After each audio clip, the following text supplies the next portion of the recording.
안녕하십니까. 저는 더원 서울안과 원장 허장원입니다. 오늘은 당뇨 망막병증이 무엇인지 그리고 그 증상에 대해서 알아보는 시간을 갖도록 하겠습니다.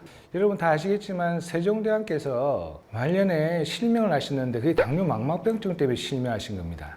중요한 것은 연세가 많으신 분한테 생긴 게 아니고 젊은 층에서도 심각하게 실명을 초래할 수 있기 때문에 당뇨 망막병증에 대해서 좀 설명을 하도록 하겠습니다. 당뇨 망막병증은 당뇨에 의해서 생기는 망막의 손상을 당뇨 망막병증이라고 합니다.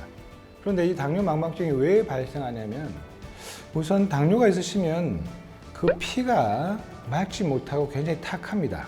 망막이라는 조직은 굉장히 미세한 혈관들로 굉장히 가득 차 있는 그러한 조직인데 이러한 탁한 피가 잘 공급이 되지 못하는 거예요. 그리고 또 모세혈관의 혈관들이 손상을 받습니다.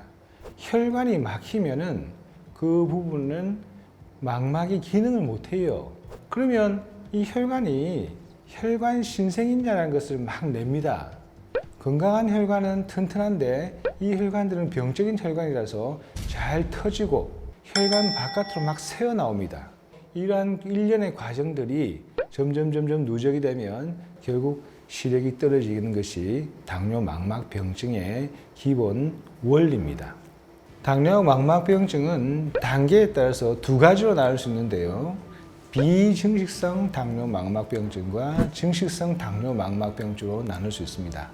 비증식성 망막증은 방금 제가 말씀드린 그런 혈관의 여러 가지 병적인 상태가 망막 내에서 국한되어 있을 때 그때가 비증식성 망막병증이고, 증식성 망막증은 신생혈관이 망막을 뚫고 망막 외층으로 뻗어 나오는 그 과정을 증식성 망막증이라고 해요.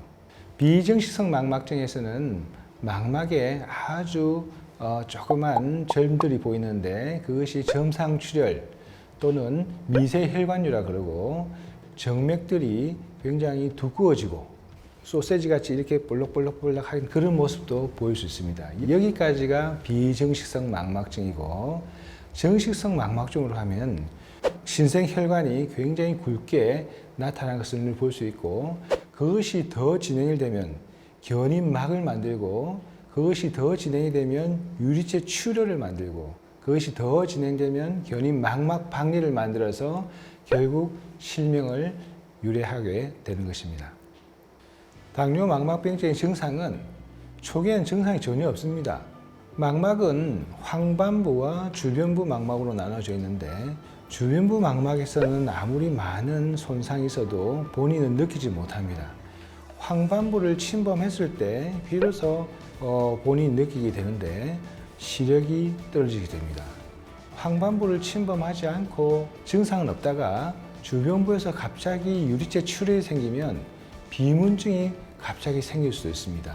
증상이 없다고 해서 당뇨 망막병증이 없다는 것이 아니라는 것이 제일 걱정돼요. 왜냐하면 당뇨 망막병증은요, 일반적으로 망막의 90% 이상이 이미 손상을 받고 파괴된 이후에야 증상이 나타납니다. 그렇기 때문에 조기 발견이 가장 중요하다고 할 수 있습니다.